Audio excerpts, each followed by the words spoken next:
ആദ്യത്തെ പൊട്ടൊന്നല്ല, രണ്ടാമത്തെ പൊട്ടിൽ കുറച്ച് പേര് നിന്ന ആൾക്കാരൊക്കെ അതിന് പെട്ടിട്ടുണ്ട്. എൻ്റെ സുഹൃത്തുക്കൾ ആർക്കും പോയിട്ടുണ്ട്. അപ്പോൾ ഓരോരുത്തരും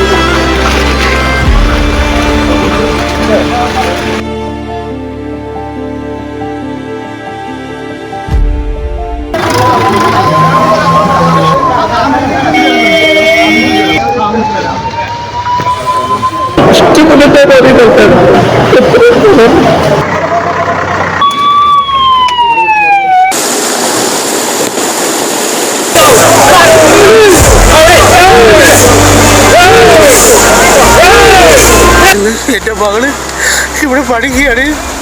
അവിടെ വിവരമൊന്നും അറിയില്ല. മുണ്ടക്കൈയിൽ റെസ്റ്റ് ആരംഭിച്ചിട്ട് പോലും മുണ്ടക്കൈ കൂടി ആരംഭിക്കുന്ന എന്താവും ഒരു അവസ്ഥ എന്നുള്ളത് വലിയ പ്രയാസമാണ്.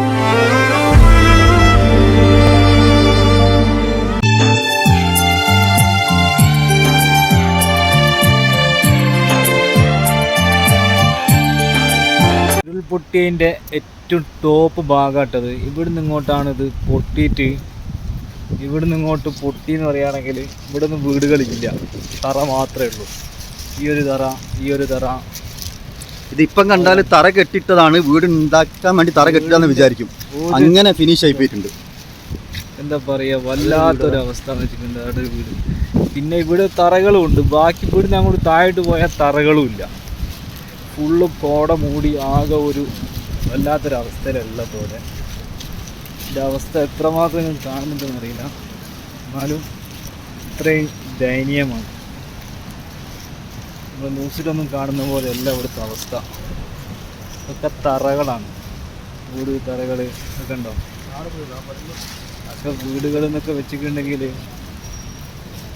ഒരു സാധനം ഇവിടെ ഇല്ല, തറ അടക്കടക്കി പോയിക്കാം മൊത്തത്തിൽ.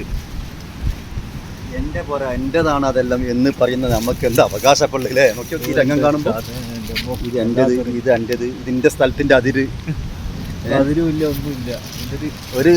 ഒരു പൊറന്റെ വാർപ്പാണല്ലോ. ഒരു തൊഞ്ച അങ്ങോട്ട് അതിരുമെന്ന് തെറ്റിപ്പോയാൽ കച്ചറോട് കച്ചറാണ്. ഇവിടെ ഇപ്പോൾ ഒരു കച്ചറയില്ല, കച്ചറ ഉണ്ടാക്കാനും ആണല്ലോ. ഒരു വീടിൻ്റെ പകുതി ആടുന്നുണ്ട്.